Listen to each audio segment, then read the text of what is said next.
You remember when you were at Crazy Love in San Francisco, whenever you would leave, we always knew you were going to come back with something. Mm. You're just going to disrupt things again. It's going to get weird. I was like, what's Francis going to come back with this time? You know what I mean?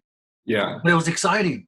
It was yeah, exciting because we knew things were going to change. We were going to move in a new direction. And every trip you took, almost, you came back with some weird thing. But yeah, I love being It wasn't around you always because, like, weird, but yeah. it yeah, was weird in a good way. yeah, Like, yeah, challenge us, move us. And yeah. so as you're still like speaking with global leaders and different ministries and Zoom calls and Skypes, you know, what are some of the positive things that you're hearing out there? And then what are some of the negative things that you're hearing? Yeah. Yeah, I think these times are so revealing. Like, I, I, I don't know if circumstances necessarily change people, but it kind of reveals people. Maybe pushes you more towards the side you were already heading towards anyways. It just pushes you faster. Um, So you see people that are very excited. At least I am meeting or speaking to pastors are excited because they're going, gosh, actually a lot more people watch online than they used to when we just had gatherings. And so they're excited because the attendance is up. Um, but uh, it's not, and that is something to be excited about. If you're preaching the gospel and more people are hearing it online than they were before, great. Of course, that's a win. I guess my concern is it's almost like, wow, this is even better.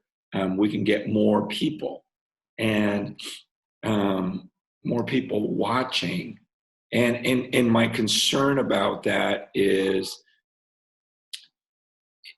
when we read the Bible, we know, like, that first church, when you read about it, like, that was everything. It seemed like everything Christ wanted from what he said. Like, the oneness, like, man, that's incredible. Not a single person claimed his own possessions were his own.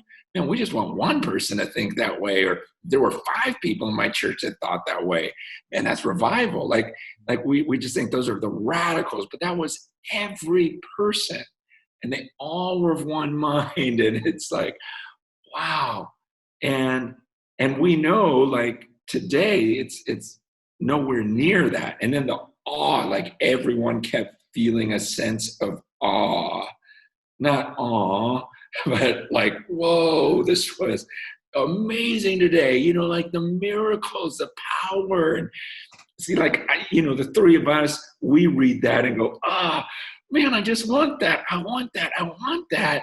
But there are a lot of people who don't want that. They literally just like, dude, there is no way I am loving people that much. I don't want to share my stuff. My stuff is my stuff, and I'll decide how much of it to give. Like, and if I don't feel like giving, like, and then they read about the persecution in that first church. And I'm not saying, like, I'm just like this, oh man, let me at it.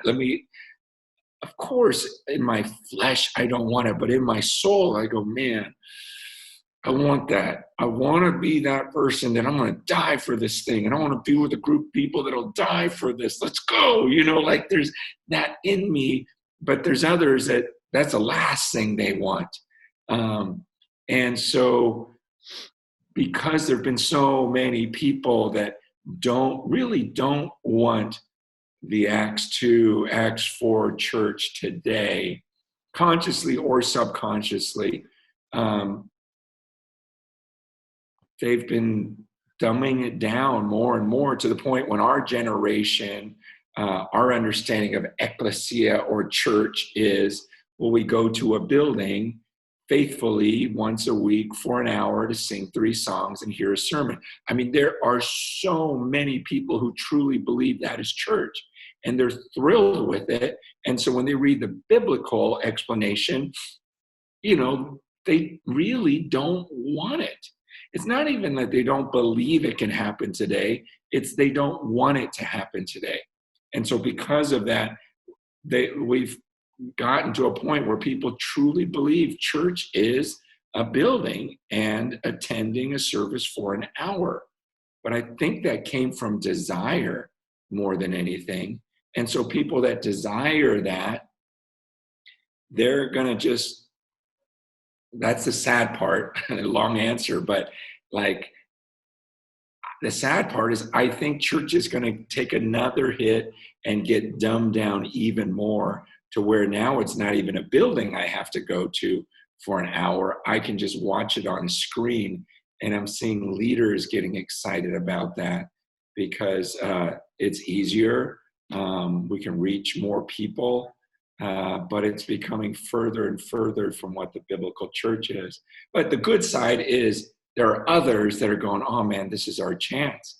Like God disrupted the flow of things, and he wants it to become, he wants people to evaluate, was that really church anyways? And now let's really think through biblically, what did Christ say he was creating?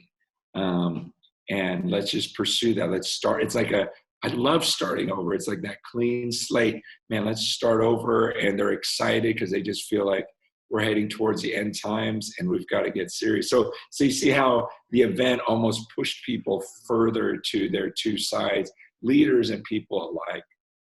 Right. It seems like this is the natural way we probably would have gone anyway with consumer mindset church, that like, hey, we don't want to ask too much of you. We don't want to ask that you would come to this building and deal with parking and deal with people.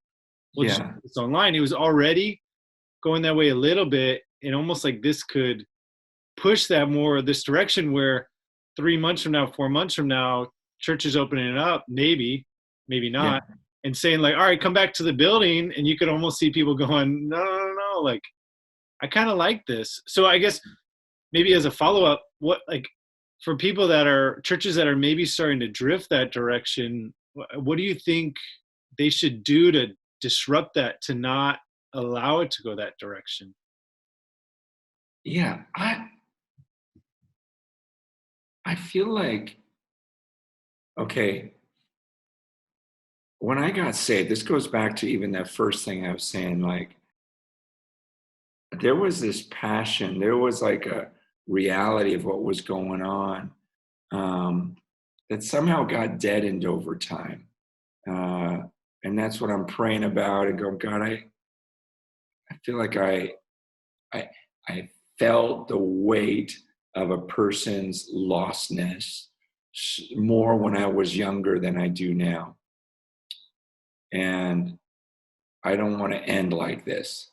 Lord, please bring me back to the way I was and take me to another level. I don't like knowing that. And I think with pastors, leaders, like, that happens to us in our lives. That happens to us in ministry, where when we first got into this, it was real. It was like this, man, I'm scared people in the church don't understand the commitment to Christ. I'm scared that they're not living their lives for him.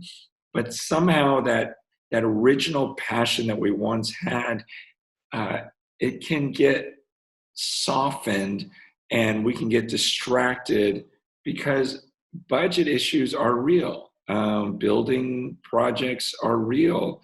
Empty seats are real. People leaving, getting angry, hurts. People walking away and the pain of that. All those things get us focused on other things, like, oh man, got to get the budget back up, got to get the people back in the seats, got to get just the feeling in that room, just a little bit more life. They're like other things that get us thinking that way. And so suddenly we're not those people that are just going, God, I read about your church in scripture, and I know Christ died for that. And I want to get serious about your bride truly becoming your bride, getting ready for your return. Like I don't know, it's almost like we can get in a fog of other things. And I guess I'm begging those of you that are leading gatherings right now, man, to really have some deep, deep time with the Lord right now. And isn't there a part of you that is wanting to believe that you were created for this moment, that God really made you for this time, and for all those passions to come back now, to get back to that core of me, gosh, at the soul, the inside of who I am, man. I'm just like, God's jealously yearning for that me deep inside. That's like, I don't care what anyone thinks about me. I don't care about my position, my role. My position is, man, I'm a son, a child of God. I'm his servant. I'm going to say whatever he tells me to say. And if people don't want to follow, it's okay. This is what Jesus wants. Like, how do we get back to that spirit? And I know some of you are just like, I have no idea what you're talking about, but I just think there are some of you that know exactly what I'm saying and going, man, this is our time. Let's do this.